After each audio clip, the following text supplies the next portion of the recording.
4 সন্তানের জননী কল্পনা খাতুন হঠাৎ করেই নিখোঁজ হয়ে যান। পরে জানা যায় তিনি ঢাকায় গিয়ে উঠেছেন গাইবান্ধার তরুণী নুরিয়ার বাসায়। ফেসবুকে পরিচয়, সেখান থেকে বন্ধুত্ব ও প্রেম, এভাবেই গড়ে ওঠে সম্পর্ক।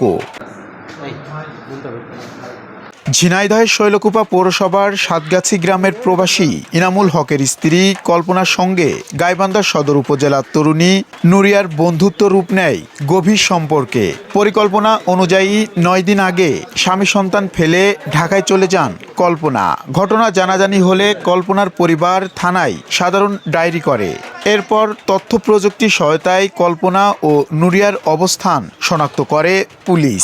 গতকাল দুপুরে তাদের থানায় আনা হয়। সেখানে দুই পক্ষের পরিবারের উপস্থিতিতে দীর্ঘ আলোচনার পর শেষমেশ দুজনকে নিজ নিজ পরিবারের জিম্মায় বুঝিয়ে দেওয়া হয়। একটা মেয়ের সাথে বন্ধুত্বপূর্ণ সম্পর্ক ছিল, তারা চলে গিয়েছে।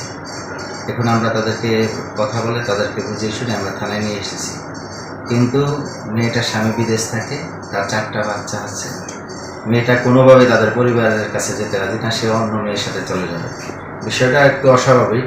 তারপর আমরা বুঝিয়ে শুনি তার 4টা 5টার সাথে তাদের পরিবারের সাথে দেওয়ার আমরা উদ্যোগ নিয়েছি।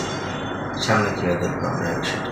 এ ঘটনা এখন পুরো এলাকা জুড়ে চাঞ্চল্য সৃষ্টি করেছে।